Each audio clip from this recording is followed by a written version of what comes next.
सिद्धि की शादी के बाद वो ससुराल चली जाती है। पीछे रह जाती है भाभी रानी।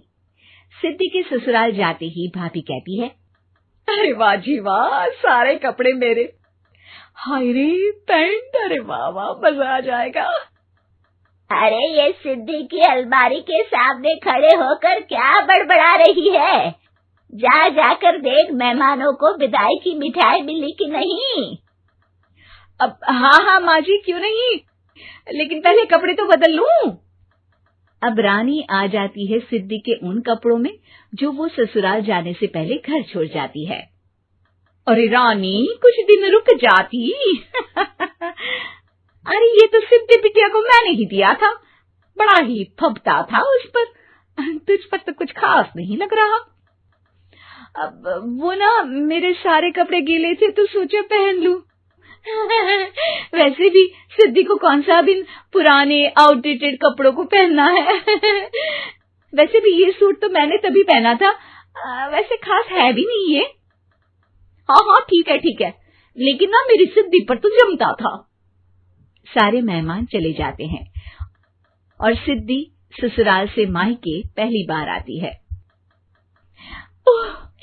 अपना घर, अपना कमरा, अपनी अलमारी। ये बोलकर जैसे ही सिद्धि अलमारी खोलती है तो सामने उसके कपड़ों की जगह कुछ और ही रखा होता है।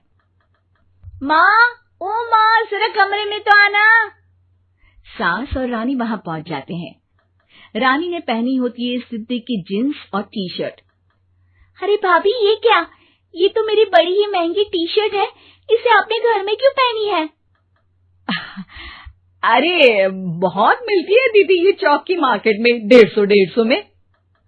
ओ भाभी प्लीज, ये एरोपोस्टल है, 2000 की एक टी शर्ट। ओहो, 2000 में तो दीदी 4 साड़ी आ जाए। अब क्या बोलूं? भाभी, ये मेरी अलमारी में छोटू के कपड़े, तो मेरे कपड़े कहाँ हैं? मेरी अलमारी में? अब दीदी आपको कौन से पुराने कपड़े पहनने थे? माना भाभी, लेकिन मैं जब घर आती तो यही सब पहनती ना। अरे तुम तो बड़ी कंजूस हो दीदी। खैर, वक्त आता है जब सिद्धि ससुराल के लिए रवाना हो रही होती है। अरे रानी, अंदर से सिद्धि का गिफ्ट ले आ, लड़की पहली बार ससुराल से मायके आई है। रानी अंदर जाती है और एक सिंपल सी साड़ी लेकर बाहर आ जाती है। ये लीजिए माँ जी। सास बेटी को गिफ्ट देकर ससुराल भेजती है। अगले दिन रानी एक सुंदर सी साड़ी पहनकर सामने आती है। अरे रानी, ये तो वो साड़ी है जो मैंने सिद्धि को देने के लिए दी थी जब वो ससुराल ले जाती, लेकिन ये तूने कैसे पहन ली? अरे माँ जी, ये साड़ी तो मुझे बहुत पहले से ही पसंद थी, लेकिन चिंता ना करिए, मैंने सिद्धि के लिए भी अच्छी सी साड़ी दी है। हाँ। तभी सिद्धि का फोन आता है। क्या माँ, कुछ अच्छा तो दिया होता ससुराल ले जाने के लिए। अरे पहले दिखा दिया होता। यूं चमकते हुए पैकेट में नौकरानी वाली साड़ी मत दिया करो माँ। अरे बेटे, वो तेरी भाभी ने ना गलती से उससे पैकेट बदल गया। हाँ, मैं कल ही तेरे भाई के हाथ से तेरा वाला पैकेट भेज दूंगी। अरे रहने दो माँ, आई एम श्योर भाभी ने अभी वही साड़ी पहनी होगी जो तुमने मेरे लिए रखी थी।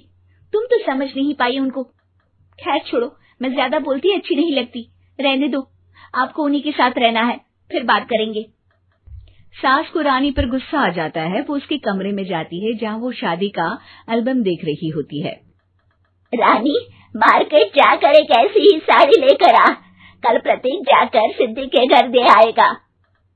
अरे क्यों माँ जी, कितनी साड़ी देनी है दीदी को? यहाँ कोई सेल लगी है क्या?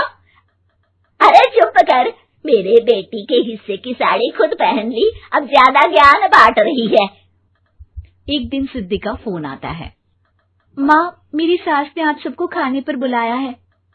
सारे लोग सिद्धि के ससुराल पहुंचते हैं।